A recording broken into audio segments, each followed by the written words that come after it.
দয়াময় পরম দয়ালু আল্লাহর নামে। সে ভ্রু কুঞ্চিত করিল এবং মুখ ফিরাইয়া লইল, কারণ তাহার নিকট অন্ধ লোকটি আসিল।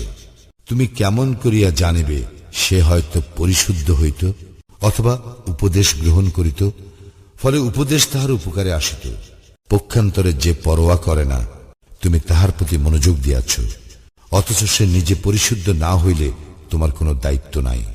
অন্য পক্ষে যে তোমার নিকট ছুটিয়া আসিল, আর সে সশঙ্ক চিত্ত, তুমি তাহাকে উপেক্ষা করিলে, না, ইহা ঠিক নয়। ইহা তো উপদেশবাণ।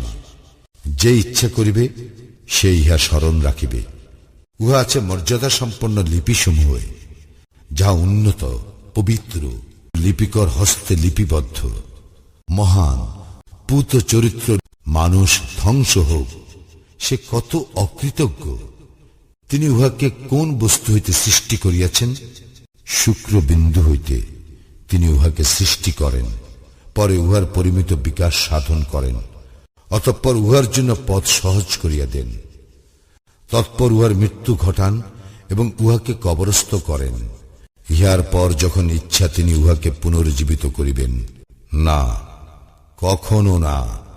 তিনি উহাকে যাহা আদেশ করিয়াছেন সে এখনো উহা পুরাপুরি করে নাই। মানুষ তার খাদ্যের প্রতি লক্ষ্য করুক। আমি প্রচুর বাড়ি বর্ষণ করি, অতঃপর আমি ভূমি প্রকৃষ্ট রূপে বিদীর্ণ করি এবং উহাতে আমি উৎপন্ন করি শস্য, দ্রাক্ষা, শাক সবজি, জায়তুন, খরজুর, বহু বৃক্ষ বিশিষ্ট উদ্যান, ফল এবং গবাদি খাদ্য। ইহা তোমাদের ও তোমাদের চতুষ্পদ জন্তুদের ভোগের জন্য। যখন কিয়ামত উপস্থিত হইবে, সেদিন মানুষ পলায়ন করিবে তাহার ভ্রাতা হইতে এবং তাহার মাতা, তাহার পিতা, তাহার পত্নী ও তাহার সন্তান হইতে। সেদিন উহাদের প্রত্যেকের হইবে এমন গুরুতর অবস্থা, যাহা তাহাকে সম্পূর্ণরূপে ব্যস্ত রাখিবে। অনেক মুখমণ্ডল সেই দিন হইবে উজ্জ্বল, সহাস্য ও প্রফুল্ল, এবং অনেক মুখমণ্ডল সেই দিন হইবে ধূলি ধূসর। সেইগুলিকে আচ্ছন্ন করিবে কালিমা।